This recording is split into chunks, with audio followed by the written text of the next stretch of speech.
एक ये बड़ी कंट्रोवर्सी होती है कि रामायण कब हुई थी, ये क्योंकि कंट्रोवर्सी शायद नहीं थी उतनी बड़ी, लेकिन अब बहुत सारे एक्सपर्ट्स ने आकर क्लेम करना शुरू कर दिया अलग अलग जगह पे कि नहीं मुझे पता है 5,000 साल पहले, मुझे पता है 7,000, मुझे पता है 1,00,000 साल पहले। अब ये एक आई नो ये स्क्रिप्चर आपके मन के बहुत पास है, आपका पर्सनली क्या मानना है? सी जो स्क्रिप्चर्स में लिखा हुआ है ना, वाल्मीकि रामायण में नहीं लिखा हुआ कि वो कौन से युग में हुई थी, लेकिन जैसे भागवत पुराण है या विष्णु जी से रिलेटेड जो पुराण है उनमें हर अवतार का टाइमलाइन दिया हुआ कि वो कब हुए थे। तो उसमें क्लियरली मेंशन है कि जैसे परशुराम जी थे वो 19वें त्रेता युग में हुए थे।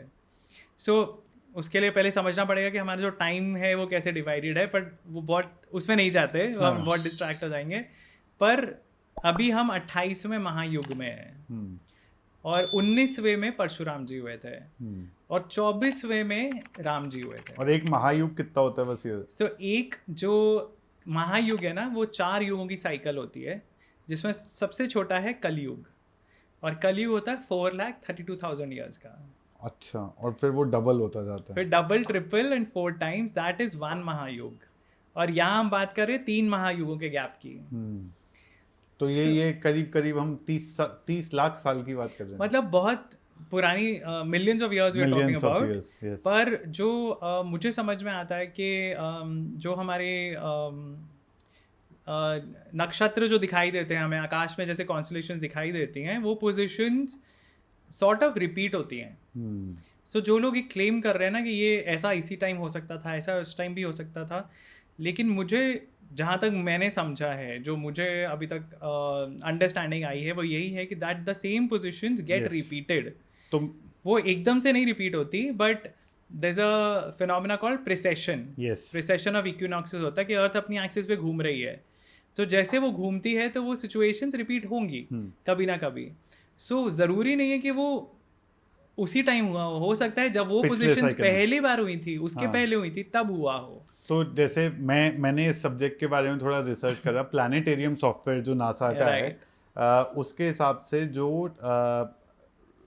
ग्रहों की स्थिति बताई हुई है जब भगवान श्री राम पैदा हुए थे, वो लास्ट टाइम हुई थी 5132 बीसी में जी। लेकिन उससे पहले वो 1 लाख बीसी में भी हुई थी, और शायद उससे पहले भी हुई होगी। तो यू आर राइट, एग्जैक्टली। सो मेरा जो लॉजिक है समझने का वो वही है। अब उसमें काफ़ी लोग बोलते हैं अरे बट मॉडर्न ह्यूमंस तो बहुत लेट आए, बहुत बाद में आए। सो आई फील एक तो जो युगों की थियोरी है वो भी हमें क्लियरली अभी नहीं समझ में आई है। May be the durations are a little different. पर दूसरी जो चीज़ है वो ये है कि अर्थ की जो हिस्ट्री है, आप सोचिए 4.5 बिलियन ईयर्स की हिस्ट्री है। yes. और ह्यूमैनिटी को हम मानते हैं कि वो 60,000 70,000 साल पहले ह्यूमंस बने हैं, तो तब तक क्या हो रहा था?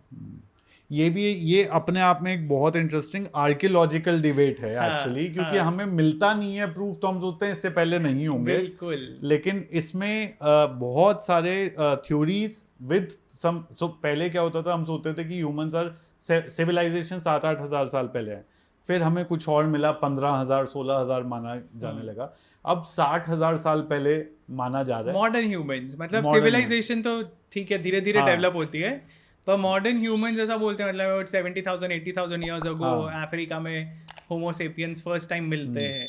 लेकिन ये आर्कियोलॉजी इज डिपेंडेंट ऑन आपने क्या ढूंढा है। कितना कुछ और अभी दबा हुआ है वो आपको नहीं पता ना। अभी और वो सर्वाइव भी नहीं करता, एक टाइम के बाद कुछ भी सर्वाइव शायद नहीं करेगा, नहीं करता। बट काफी चीजें तो हमने डिग ही नहीं किया। अब इंडिया में तो आर्कियोलॉजी बहुत ही लिमिटेड लोकेशंस पे एक्चुअली हुई है। अब आप देखिए रीसेंट जो डेवलपमेंट्स है कि अब तमिलनाडु में 3400 बीसी के आसपास के टूल्स मिले आयरन के, जबकि पूरी दुनिया में ऐसा माना जाता था कि सबसे पुराना जो आयरन एज सबसे पहले जो शुरू हुई थी that was around 1200 BC. Yes, और वो भी सुमेरिया या कहीं पे मिडिल ईस्ट। 1200 बीसी था या एडी था?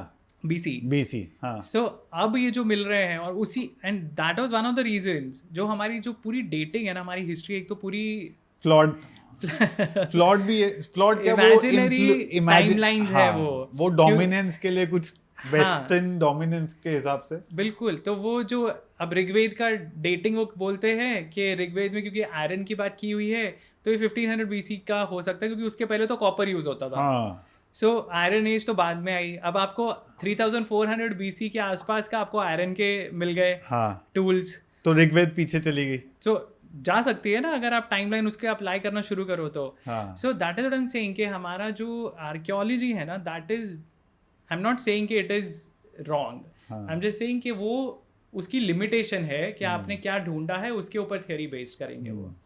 अगर आपने इनफ डिगिंग नहीं की है तो आप ओरिजिन तक तो नहीं पहुंच सकते। हाँ।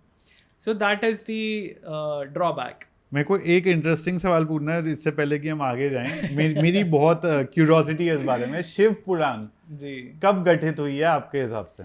शिव पुराण तो एक अलग टाइमलाइन में हुई थी, अलग टाइम पीरियड में थी। देखिए हर पुराण जो है वो अलग अलग कल्पों में होती है। ब्रह्मा के अलग अलग दिन को कल्प कहते हैं। हाँ। तो हर एक कल्प में अलग पुराण हुई है। So, और इसकी टाइमलाइन कहाँ पर दी हुई है? वो पुराणों में ही दी हुई है। मत्स्य पुराण में भी लिस्ट है कि कौन से कल्प की कौन सी पुराण है। जो मेन 18 पुराण है उनका उनकी डिटेल्स मिलती हैं।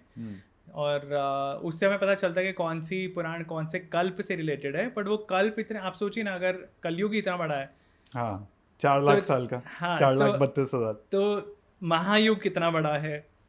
फिर वो ऐसे 71 महायुग होते हैं एक मनवंतर में, और ऐसे 14 मनवंतर होते हैं कल्प में।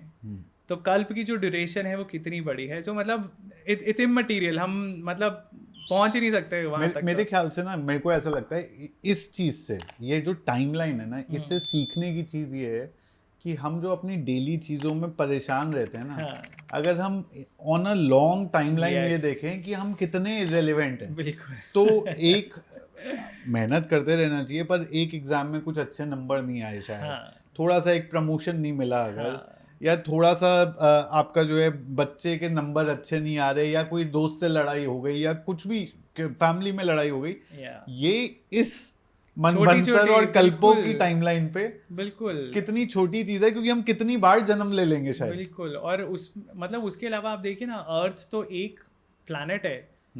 हमारी सिविल मतलब पूरा यूनिवर्स कितना बड़ा है, तो वी आर नोबडी। हम तो एक इनसिग्निफिकेंट सी गैलेक्सी के इनसिग्निफिकेंट से कोने में पड़े हुए हैं। हाँ। तो मतलब इतने बड़े यूनिवर्स में आपका क्या वजूद, क्या आपका। और इसीलिए शायद कहीं ना कहीं ये सारी चीजें हमें ये सिखाती हैं कि आप अपने एक माइंड में जो है हमेशा खुश रहिए, हमेशा जो है बढ़ते रहिए, ज्ञान की प्राप्ति करिए, और ज्ञान में ही खुशी है। बिल्कुल, कर्म जो आपको करना है, हाँ। वो आप उस पर फोकस कीजिए। जैसा कृष्ण जी बोलते हैं अर्जुन को कि आपको कर्म करना है, फल की चिंता छोड़ दो, कर्म करो जो आपकी ड्यूटी है।